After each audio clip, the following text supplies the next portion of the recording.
ladies and gentlemen, welcome to Season 4, Episode 8 of the Juco Editz podcast. Tonight, I'm going to be joined by Bridger Holmes of the LA Angels minor league organization. Bridger, welcome to the podcast. Thank you. Thanks for having me. All right, Bridger, so how we're going to start it all off is I want you to talk to me about playing at North Bend High School. North Bend. I moved there after eighth grade, so I moved there for high school. And small school. When I was there, we had about 800, 900, I think, kids total. So yeah, it was a 4A school in Oregon, and yeah, I started off varsity my freshman year in right field, and then I didn't really pitch at all until summer ball of sophomore year. And then COVID was my junior and my senior year. So in high school, I had a total of probably under 50 innings for sure. And yeah, so COVID kind of took that experience away from me, but it was good. It's good while it lasted. Okay, next, I want you to talk to me about your senior year of high school and your recruitment out of high school. Like I said, we had COVID, so in Oregon we played 15 games, I believe, and it wasn't the league schedule. There was no all-state honors or anything, so it really sucked. But I mean, it was better than nothing. And that kind of stunted the recruitment a little bit, as you'd assume. So I had just kind of a bunch of JUCOs. I didn't really have anything big. So Feather River was talking to me for about 6 months, and my high school coach played for Terry Baumgartner, who was the coach at Feather River, and he kind of reached out to me, and obviously did a visit there, and I liked it, and that's where I went. All right, next, let's talk about your time at Feather River, right? So you pitched in 29 games, 25 starts, 14 and 1 record, 2.92 ERA. You ended your JUCO career with a 1.20 whip, first team all league both years. So you appeared in 16 games your freshman year, started 12 with a 7-0 record, 3.23 ERA, 70 strikeouts, 1.27 whip. And then your second year, 7-1 record with a 2.63 ERA in 2023, 92 strikeouts in a 1.13 whip. I want you to talk to me. What were some of your favorite games from JUCO? Oh man, there's a lot. JUCO is the best, man. Are you talking like performance for me or just like favorite games in general? Like both. Both. My favorite game was for my own performance, I'd say sophomore year. I had one really bad outing, and it was against our rivals Butte, down in Chico. And against them, my first outing against them in the first half of the season, it was bad. I think it was like 5 earned and like 2 innings or something like that. It was by far the worst start of my JUCO career. And then they were like, it was us and them for the league, you know. So then we had to win two in a row at the very end. We played them last, and I had the first game of the two. And it was like 7.2, 13 punch, something like that. No runs. And yeah, it was the best start of my JUCO career. And yeah, it was a great experience for me, especially, bounce back against that team, our rivals, what happened the first time. So, I mean, that was awesome getting that win. We ended up losing the next game, but it was good in the moment, to stay alive and to be in the hunt like that. And it's probably how Trey Savage felt last night. So that was pretty great. And then as far as team wise, there's so many. We played my freshman year. We made it all the way to the state semis, yeah, something like that.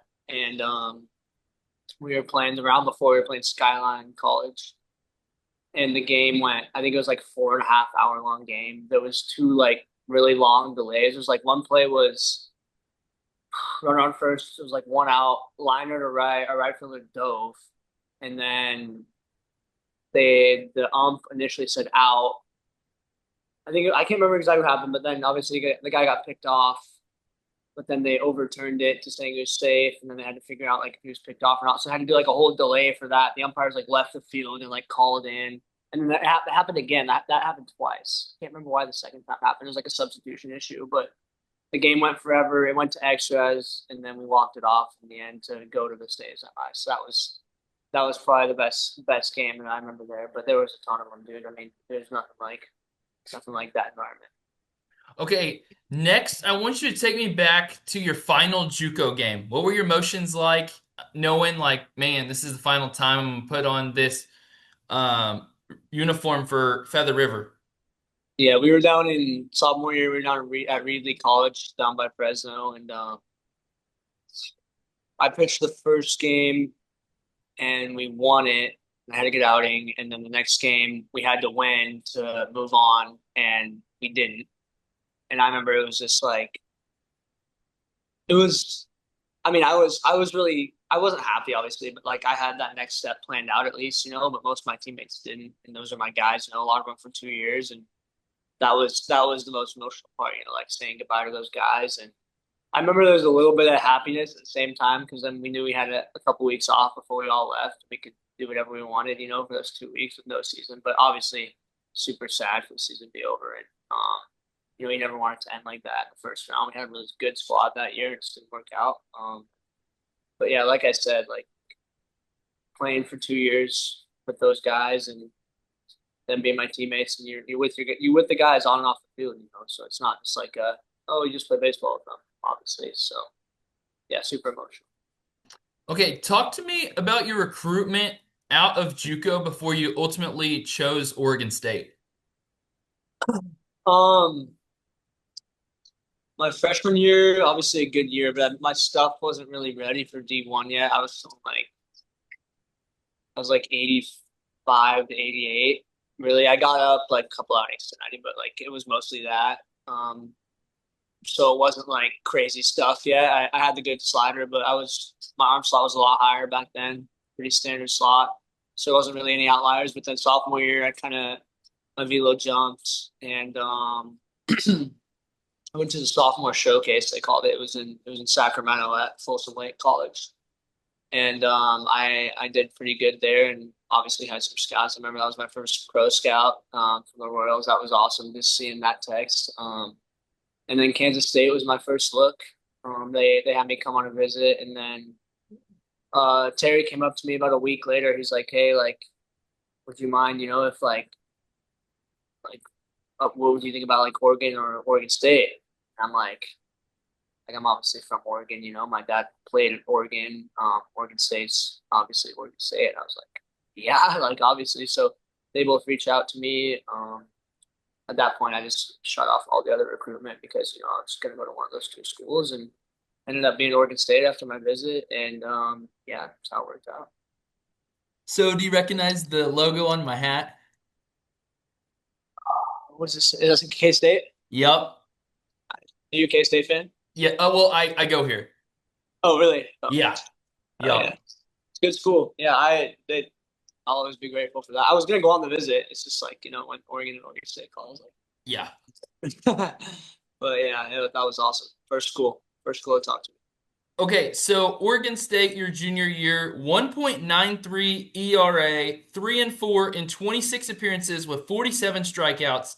D1 Baseball All-America second team, NCBWA All America first team, All Pac-12 first team, Dick Howser Trophy semifinalist, led Pac-12 with 13 saves. So the first game we're going to talk about of your Division One career is going to be February 23rd, 2024 versus Arkansas. I knew you were gonna ask about that. Yeah. That was my second outing. I went into the season with kind of a setup role, if even that. Like I had good shit, but good stuff. But I didn't have that great of a fall, so it was kind of just like whatever. I had a really good. I went three scoreless the first week, and then our closer got hurt the first week. Um, and so it was kind of like next man up, and like I had the good outing, so I kind of like got the role of like being put in that situation. And obviously, coming from Feather River, with most fans we got was maybe 100, if that. When we were at Globe Life. I remember I came in, and it was just like they had first and no, what they have first and third. No, it was runner on second, one out, runner on second, one out. And I just come in and it's a woo, pig, suey. It's like that stadium's closed, like, and Yeah. so it was just echoing throughout the whole thing. And they had so many fans there, dude. Like, obviously, it's not that far and they travel well. So it was just an insane environment. It was my first game on a big league field, too. And I'm just running out there, like, oh shit. And I get up there and got the first guy to ground out.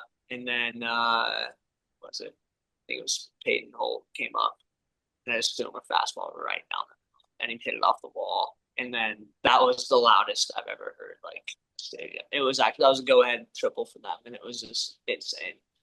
Um, I was like just not overwhelmed, but it was pretty electric. I wish it was for a good reason, but it was still a great experience. Okay, next, April 7th, 2024 versus Arizona State. That was probably that was a save. Um, yeah, that was a fun one too. I remember exactly what that was, but I think I might have thrown 2.1 or something like that. Do you have it Yep. up? Oh, 2.1? yeah. Yeah. Um, yeah, I remember that was a good outing and got the win, and that's all that mattered. Oh, I think that was actually a crazy game, wasn't it? So like Yeah. 11-9. Yep. Yeah, that's right. Yeah. Yeah, that was insane. Back and forth the whole time. And then yeah, I had to come in at the end there. That was a fun one. Was that Friday or Saturday? Friday. Uh, I think it was Friday. Friday, yeah. Yeah. So I think we had Aiden May, our Friday guy. I think he was hurt during that. So we were kind of piecing together some arms there on Friday. So that's why that score looked like that. But yeah, that was a fun one now that you bring that up. Yeah. Okay, April series versus your rival, Oregon. Oh, electric. That was I remember I had my first bump in the road the week before against Cal, kind of a rough week for the team and for me, and came back against Oregon, like totally flushed it, totally reset, and like I said, um I obviously had some bad blood with them, and I obviously it's Oregon, right? Crowd was packed, and I came in there on Friday. Aiden threw 8 scoreless.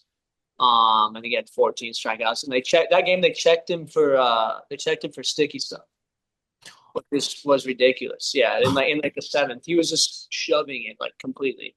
And they come out there, they're like, oh, just get what's up? Someone say something? Oh, No. no. No, no, My no, bad. you're good. Yeah, they checked it for sticky stuff, and it kind of like made like the whole environment just that much wilder. And then I came in there and got it done, and then I don't know if you that was Friday, and then you might be talking about Saturday. I came out Saturday back to back. I think that game was like 3-1 or something close, and I struck out the side. That was pretty sick.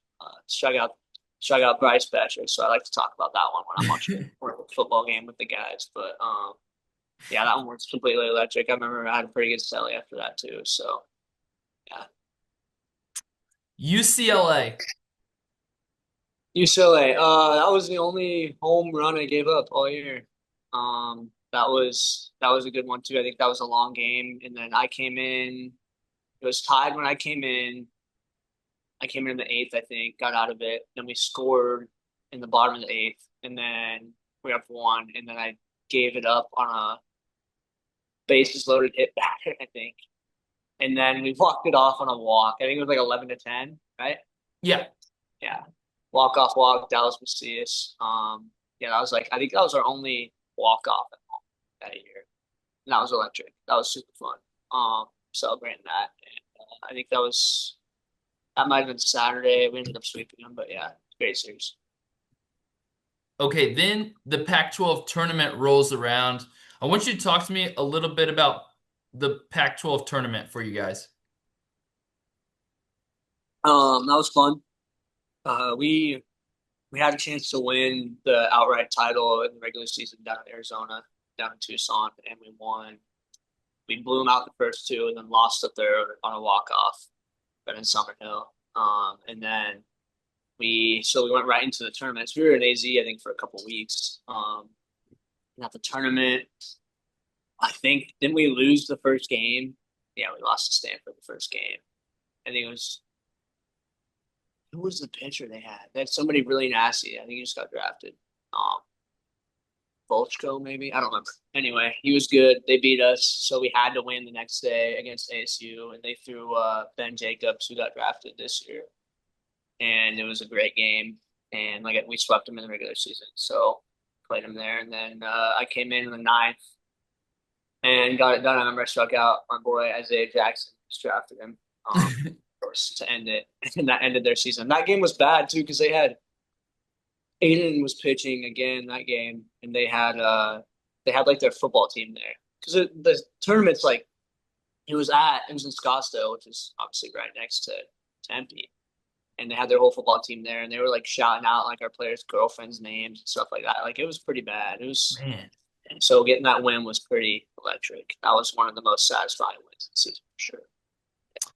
Okay, we're going to jump ahead. So, Selection Sunday rolls around. I want to talk to you about this. So, obviously, you guys knew that you were going to host.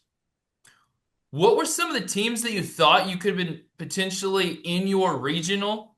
And then, what was your thoughts when you had to play Tulane and UC Irvine? Teams we could have hosted. I remember like every projection was different all the time. Like for whoever the two or three was going to be, like they had a bunch of SEC or ACC teams kind of in there, like the swing teams and stuff. But that didn't end up happening. We have Irvine was kind of mixed in there. Yeah, and our four was Tulane, and the three was I think Nichols, right? Nichols State, yeah. Yep, Nicholls State. Yep. And yeah, I don't really remember. I think it wasn't too much of a surprise. I think some guys were surprised we didn't get one of those bigger teams, but yeah, I got those guys. That UC Irvine team banged. They could hit the shit out of the ball. I think all their guys were hitting at least 320. I think that they had one guy. That one guy, what's his name? Davis, I think. Yeah, I think so. He was hitting over 400. Yeah, they had a good squad, but yeah, the Tulane game was good. We won that one. Obviously, I closed that, and then the next game was UC Irvine, and I closed that one out. And then the last game we threw a little bit, and it was raining, which we played in the rain all year on our turf. All year we Yeah. played those. It's always an advantage to us. And it was raining just a little bit, and like their pitcher like couldn't throw strikes, and they're like, yeah, postpone until tomorrow. So that was BS. So then we finished it tomorrow, and then I remember it was the ninth. We were up like 9-3, 9-4 or 5, 9-5. Yeah. 9-5. Yeah, 9-5. And I was like, yeah, I don't think I'm gonna, in here. And then Horman called down. He's like, does Holmes want it? And I was like, I almost wanted to say no because I wanted one of the other guys to get in, because I already threw 2 games and like we had a comfortable lead. And I was like, but I'm not gonna say no to him. I was like, yeah, Yeah. let's get it. So I go out there and yeah, I got it done and closed out all three. That was really fun at home to do. That was no better feeling than that doing it at home. Um, would have been better if we got to host a super, but it's what it is. Okay, then next you go to Supers against the Kentucky Wildcats in Lexington. So take me back to it. Electric. That place was rocking. They had their bullpen out in right. Well, yeah, right. And the fan, like it was one of those where like the fans are right behind you, like right Yeah. above you. This whole row of frat guys just like up there, they're the whole game. That was pretty awesome. And then yeah, they kind of got us good the first game. Ryan Nicholson kind of just went off that whole series. And then the second game, it was close the whole time. Uh, yeah, it was a great game. I ended up coming in when we were down one, and then in the ninth, another guy the Angels drafted, Mitchell Daly. He made a crazy diving play down the third baseline with no outs on our 9 hitter. Threw him out at first. And then Mazzana came up next batter and hit a double. So it was like, damn, that would have tied it. I don't know if that was the exact sequence, but something like that. And then obviously we lost, but it was fun playing there, dude. It was awesome. Their fans were awesome. The place was cool. I've never played baseball anywhere west or east of Texas before, so that was my first time kind of doing that. So that was cool and yeah, great experience. Okay, so how did you feel knowing it was potentially your final last game of college baseball? Oh yeah, I mean, I kind of figured it once. I didn't figure it, but it was in my head for sure. Knowing we had to win 2 in a row and we were down when I came in. Um, yeah, I mean, I knew it was most likely my last game, considering what the draft buzz was. But um, yeah, it was kind of the same as Feather River. Like you work so hard with the guys all year, and then it ends. I remember ESPN got a shot. They zoomed in on me like right after the last out, so I was sitting in the dugout, and it was like I was like this, like I don't know if I had a tear, but it looked like I was crying on the screen. I was like, bro, they had like a bunch of people sent it to me. I was like, come on, they didn't have to do me like that, um, but yeah, it was it's sad, man. It's really sad, knowing that that's it with the guys, and you're not going to play with any of those guys ever again, at least not in that environment, in college together, and knowing that that was it for college ball was tough too. You know, three years of my life and all my college experience was baseball. So, um, yeah, definitely a surreal feeling. But you know, you're also excited for the draft. But once again, a lot of guys didn't get to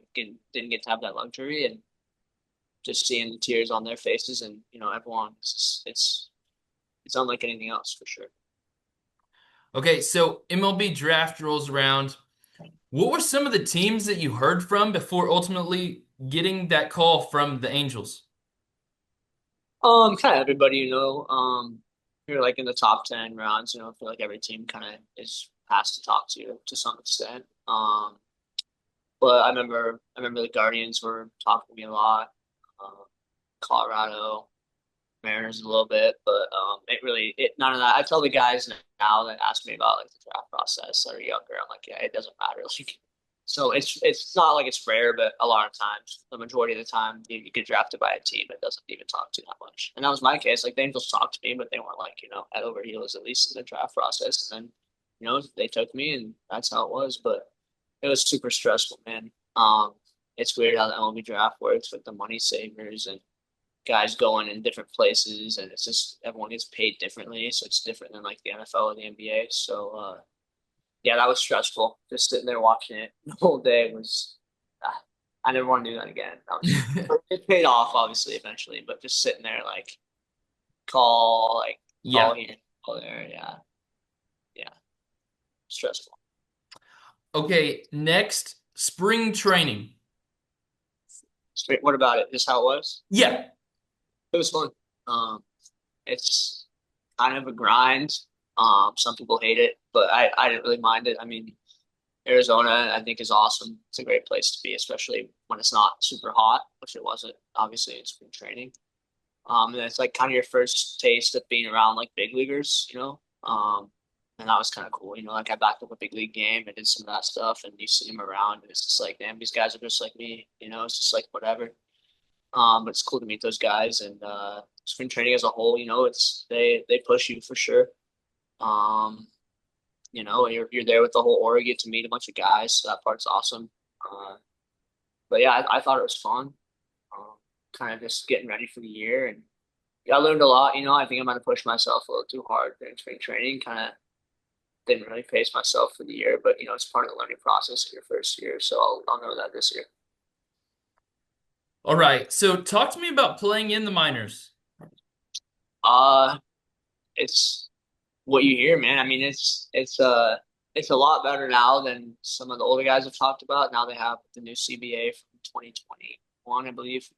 With you know they're paying for your housing, they're taking care of you pretty well, and so you don't have to worry about all that off the field stuff like guys did pre 2020. So that's good. Minor leagues, you know, it's like college except you don't have the history with the guys, you know, so it's a little bit less of like that type of stuff. But you know, you're with the guys every day, from you know from 1 to 10, and give or take, and yeah, you get to know the guys really well. It's locker room, food, everything. I mean, it's a fun experience. But hey, 6 days a week, you know, and then your off days half the time travel days. So it's a lot. It's really a grinding experience for sure. But you know, you get the whole off season to relax. So you know, I guess it's part of it. But 5 months straight of that is it was definitely something to experience for sure.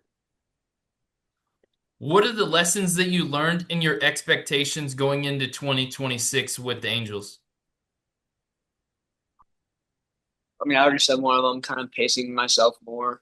Um, a lot of guys in their first year, you know, treat it like a college fall ball, which is like kind of what I kind of did last year, kind of push yourself in the offseason a lot, which obviously is good to an extent, but you like a lot of the older big league guys say like, you know, like pace yourself out. You're not going to win a spot in the offseason, but still, it's like it's not like you can't work hard. It's just like managing the workload, and Yeah. not really putting yourself in a position to get hurt at the end of the year. I got hurt at the end of the year this year, so I think that might have been part of it. But that was kind of a big learning curve. Trying to think what else. There's a lot of little things that you learn, really just snippets from everybody that tells you stuff. All the guys that have done it before, your teammates, like everybody has some piece of advice to give, and if you can take all that in, then that's how you kind of improve your craft. Okay, I'm gonna let Cam ask some questions. Perfect. All right, man. First things first, what's been your favorite thing about playing baseball so far? Um, I'd say the relationships. I mean, you, I feel like baseball, is a sport where you kind of have to have a good personality to kind of go with it, and all the guys kind of have similar ones because you're around each other so much. So, um, it's not like you're constantly just most of the game is sitting around and talking. So I think that's my favorite part, just developing those relationships on and off the field. And yeah, I mean, obviously on the field stuff's fun when it goes well, but yeah, I mean, you always have those relationships for the rest of your life. Like that stays consistent. So I think that's the best part, in my opinion. All right, cool. Um, Whenever you're in a slump or like in an area of your life where you're facing adversity, what's something that you like to do to help yourself get through it? Um, do you mean like just in life in general, baseball, or? Yeah, it could be both. Just what's something that helps you get through adversity? I mean, I think realizing how blessed you are and like the place you're in. At least this is baseball wise, but it's the same thing in life. Like whenever I'm like, damn, that was a terrible outing. Like I'm gonna go cry myself to sleep. Not actually, but like that's like after a bad outing, you feel like shit, dude. It sucks, but Yeah. like the more it happens, the more you get used to it, and the more you realize it happens to everyone. And it's kind of just like realizing like how many people wish they could be in my spot right now. And even like if it wasn't baseball, like I'm living in America. It's a great time, and I don't have to worry about my life being threatened every day. So you just got to be lucky for what you have, and baseball is especially like I said, every time you want to take something, just realize how many people wish they could be in your spot. Yeah, that's fair. That's totally fair.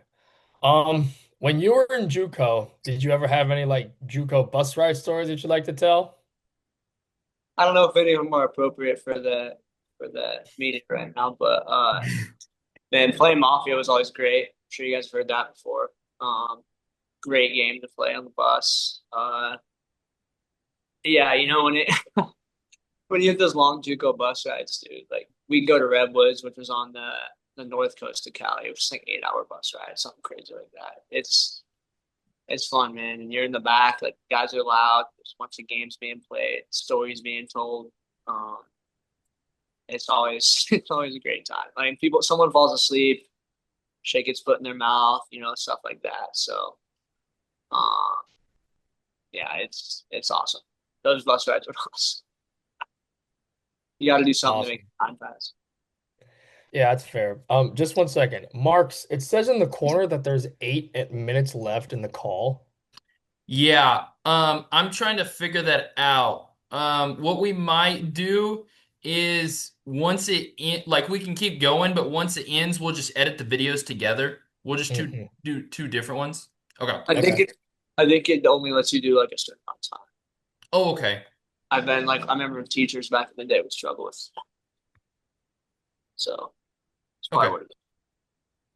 All right, then I could trust Marks in it, but for the time being, what I'll ask next is what was the biggest transition from JUCO to D1 to the minor leagues?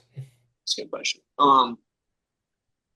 Yeah, I mean, JUCO obviously is JUCO, and then when I got to OSU, it's not like crazy, like wow, I can't compete. It's more like every guy's tools are just obviously better. I mean, that's the obvious answer, but you just have to be more precise with your craft. And the guys that make that adjustment are the ones that succeed, and the guys that don't.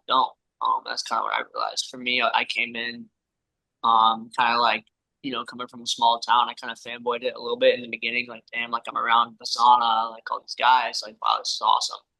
And then kind of like being told, like, hey, dude, like you're part of this. You're here for a reason. You could be a dude on this team. That's when I kind of was like, damn, I could be. And then like you kind of get comfortable around those guys. And then you become, you're able to fit in and be able to perform at your highest level because like look good, feel good, play good. It's kind of like a big thing. And once you're comfortable, you can really do well. I think that's the big thing. It's more all those adjustments are more mental in my opinion. If you're able to make it to that next level, JUCO to D1 to pro, like that means you're good enough. It's just whether you can handle the mental uptake. And then D1 to pro, what I tell people, some people are like, oh, it's a minor league, it's like easier than college. Terrible narrative. Like you're facing obviously at some like the really low levels you're facing high school kids, but they're still good high school kids. And obviously once you get to high and above, it's the best players in the college lineups. Like you're talking like the 2, 3, 4 guys on SEC teams and teams like OSU and stuff like that you're facing, in the bottom of lineups and stuff. So it's a major adjustment. And like I said, once again, mentally the adjustment to playing on the weekends, maybe midweek to playing 6 days a week, same team over and over that's the biggest one for me. And that was the adjustment that I've seen myself and a lot of guys, it takes some time to get used to that. Okay. What's excuse me. What's your daily routine compared to game day routine? Like imagine like a regular day in your life versus a day that you'd be playing baseball. Like what's the dichotomy of those two? Like an off season day or like a off day? Like a off season day versus a day that you'd be playing. Yeah. Well, it depends on the stages of off season because baseball is kind of what my life is. Obviously, in the off season, you're still working out every day. Right now, all the workouts are lighter. The season just got over, but as you get closer, it takes up more of your day. But you build around that. But it's really just like your workout for the day, whatever it is, your arm care and all that, plus your supplements, and then your meals. Then you have free time. Whereas during game day, it's those games get over late, so you're not going to bed till pretty late. So you're getting up fairly late. Depends on the guy. There's some guys still like to get up early, but I don't usually get up early. If this is a report times usually 1 to 3 somewhere in that range. You get to the field. I usually went straight to food immediately. Excuse me. They obviously have the food there for you, so go eat your food and then take your supplements with that. Head out. Get your pregame stuff on and depends how much time, do your prep, get out there, play catch, shag BP, come in, have your next meal. And there's usually some chill time for some treatment, some arm care, stuff like that. Lift if you have a lift, and then kind of just prepping for the game. And then you go out there, 15 minutes before, whatever, and get ready to go. And then it's game time. Then you get over and eat your meal after, shower, take your post game supplements, and then get out of there. So yeah, it's a pretty consistent routine. And when you do it 140 times a year, it gets pretty repetitive. Yeah, no, that's fair. Um, I don't know if I asked this already, but what was the biggest difference from transitioning? Like, did I ask that already or? Yeah, yeah. Okay, I did. Gotcha. Well, what's your pregame meal? Pre-game meal, whatever they have, honestly.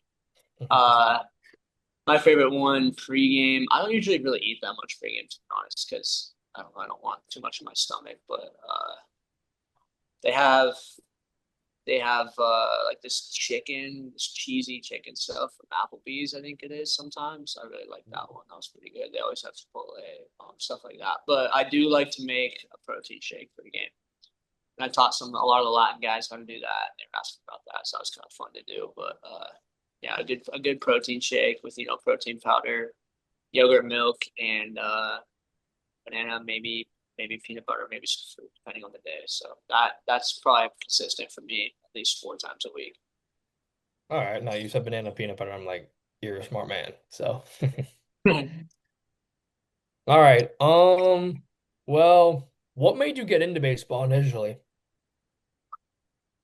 I can't even remember. I mean, my dad, my mom, and my dad just signed me up when I was in kindergarten, and I just kept playing it. When it got more serious, I kind of always liked the game. And I grew up on kind of like in a big household with some fields, and rocks and stuff. I used to always kind of just throw the ball against the rock. I didn't have technology growing up, so I think I kind of liked handling balls, balls, but kind of just love the experience with just like being athletic with transitions, and I kind of like it made me good at baseball, honestly, because I grew up playing shortstop, stuff like that. So, um, yeah, I think I just love the game. I played basketball until high school, and then I played football my whole life too, and I really love that too. But I knew baseball was where I had the most chance to succeed, so that's where I kind of put my main focus into. Okay. Um, what, excuse me, what's the biggest sacrifice that you've had to make to pursue your athletic dreams? I think kind of having consistently strong relationships. I feel like outside of guys that are on your team, you're always traveling, you're always in a different spot. For me, I played 2 years at Feather, 1 year Oregon State, and then pro ball. You're never in the same spot, so kind of like you kind of have to be present on texting if you want to keep those relationships because a lot of people, normal people, just live in the same spot, and you're meeting your friends, and those are your guys, those are your girlfriend, same thing. And it kind of makes it more difficult when you're doing that. And then same thing with family, like so you don't see your family very often, so that makes it hard. But and then kind of the sense of not having like a clear plan. I think, like you're not settled down in one spot. Um like I have my home base right now. It's still my room, my high school room in my parents' household. So like I just have my stuff in there that I don't bring during the off season, and then right now I'm living back in Corvallis, but it's kind of weird, not knowing like where you're gonna be. Like the only guys that really know are like established major leaguers, that have multiple year contracts in that same place. So yeah, I'd say that. There's a lot of sacrifices, so it's definitely an interesting job for sure. So what was your welcome to JUCO and welcome to D1 moment? Like what was that welcoming moment that's like, welcome, big boy? So many moments just flashed through my head. Welcome to JUCO moment. Oh man. I don't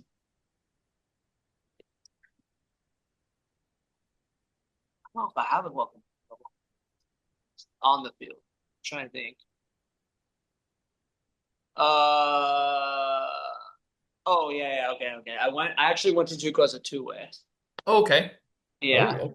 And I went out there and I thought that was easy, like I could just go out there and hit, and it's gonna be great. And I went out there and hit, and yeah, it wasn't.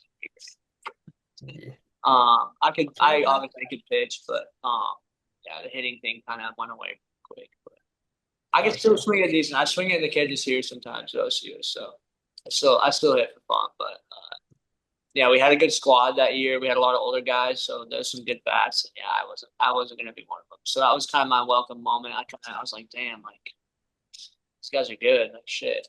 From a small sport. And then welcome to D1. Let me think. I had an outing. Oh yeah, I got one. It was like my third fall ball outing, I think. Um, and I threw a slider off the plate. No, maybe off the plate, dotted outside, something like that. And Wilson Weber, yeah, took me Got it. off a bomb. It was at a high school field nearby because our field was getting worked on, but it was still a shot. And I was like, no one's ever touched that pitch before. Like that was an elite swing. And I was like, it's gonna be harder than I thought. Um, so yeah, I'd say that was a pretty good welcome to be one moment in fall ball. And then yeah, that was pretty much it. I mean, like I said, like it went pretty well in the spring, so I didn't really have too many I mean, I gave up some walk-off homers, but I kind of expected that eventually, so it wasn't like a shock moment. But that one in the fall was definitely a shock just because how well executed the pitch was and how hard he hit it. I was like, wow. All right.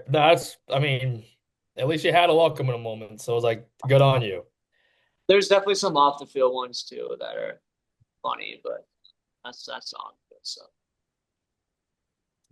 Gotcha. I'm down in a peanut butter cup. That's why I was below the screen.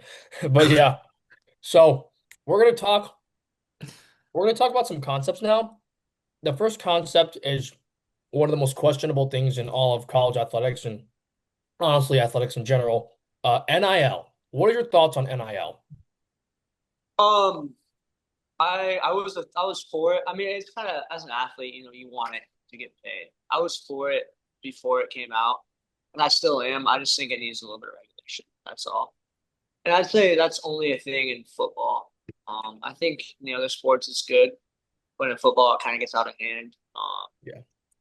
Probably some portal regulation a little bit, but I mean, it kind of sucks when guys are going from school to school yearly, and now even less than a year. So Yeah. it's crazy. I like NIL. I think players do deserve to get paid and paid a lot if that's what they deserve. But when it kind of does suck when obviously when schools like certain schools can just buy guys for just because they have it and other teams don't, and it kind of makes it less balanced in college athletics now, in every sport, and that does suck. But like it hurt us here at Oregon State a little bit, losing some recruits to SEC teams and guys transferring there in the portal and stuff, just because like we have a decent fund, but no one can compete with LSU, Texas, like schools like that. Like they're gonna have more money than everybody else. It's just what it is. So that part sucks, but I think it's gonna be a lot harder for small schools to ever really compete again in baseball or football or anything. So uh yeah, but I think it's good. It just needs some regulation. I don't know how they can do that, but I think there will be some coming years, hopefully. Gotcha. Yeah, I mean, when you're bunny hopping from one school to the other, it can make it pretty Yeah. hard. So, all right. Are you a fan of players having agents? In baseball, Yeah. Yeah.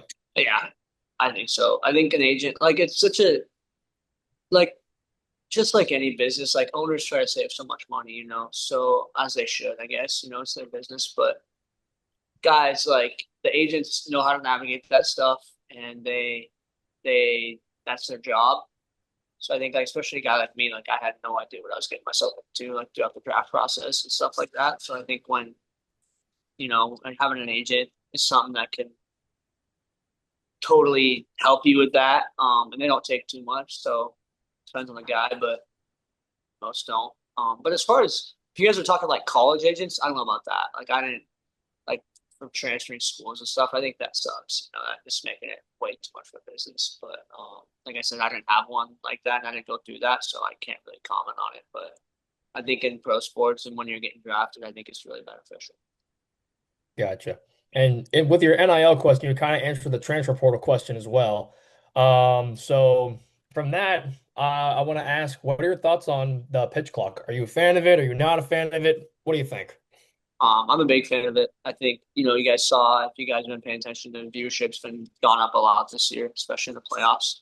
Yeah. And, as much as it sucks a little bit as a player, it doesn't, and like it's so much better for the fans to see pitches, constant pitches, less pickoffs and stuff. I think it's great. I liked it when they implemented it. I like it now. I haven't really seen too many complaints about it. Obviously, I think the only guys that complain are pitchers that were slow. And if you can't if you get pitch under 18 or 20 seconds, I think that's on you. Get in shape and do better. But it definitely Wow. sucks. Definitely sucks that sometimes, when you're in a stressful situation. And I think the hardest part in the minor leagues is you don't have pitch comp. So when there's a runner on second, and you're going through like the signs. So you give multiple signs and you have your method, that your which sign it is. And then if you don't want it, especially guys with more than two pitches, like you can go through it three times, and by the time you get your sign, you're shaking, then it's too late, and you got to step off. You either get a violation or you use your step off, and then gives them a better chance to steal. So in the minor leagues, I don't like that part of it. The rule is made for the majors when they have the actual pitch comms. So it's like slider, no, fastball, yes. Like you saw a video of Shohei last night doing that, or 2 nights ago doing that. So Yeah. it's a lot quicker. So I think in the minor leagues, it's hard when it comes to that. That's something I've noticed. That's the only problem I've had with it, though.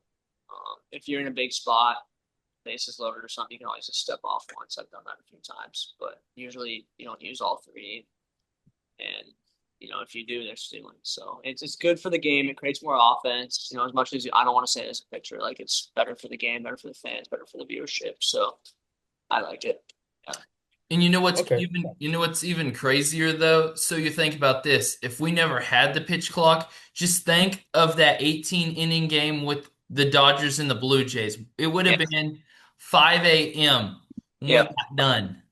The amount of pitching changes and stuff, they made that three pitcher rule. Like there would have been so many guys. Like it would have been ridiculous. Yeah, I Yeah. glad they did it for sure. It's a lot better. I like I said, I think if fans had a problem with it, you'd definitely see it on social media, and I didn't say anything about it. So I think it's been great. Yeah, I mean, because just imagine it, like if the pitch clock wasn't a thing, their game would be ending when some people would be waking up to start their new day, which is crazy. I agree with that. Yeah. All right. Well, this is an interesting question. What is your why in baseball? What's my why? Yeah. Yeah. Like, why do you do it?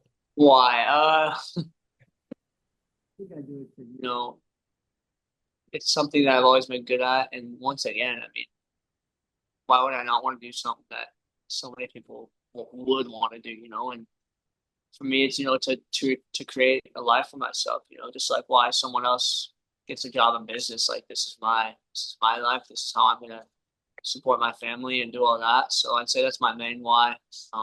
Second why is to have fun. It's a lot more fun than most jobs. So why would I not do that? And, there's a lot of whys, a lot more whys than why nots. So I think that's all I need to say. I like that actually. There's a lot more whys than why nots. I don't really think I've heard that term before, so I like the positivity. I like that a lot. All right. Well, what, so, excuse me. Out of all the seasons of baseball you've played, ever since you started to the point where you're at now, what season has meant the most to you, and what coach has meant the most to you?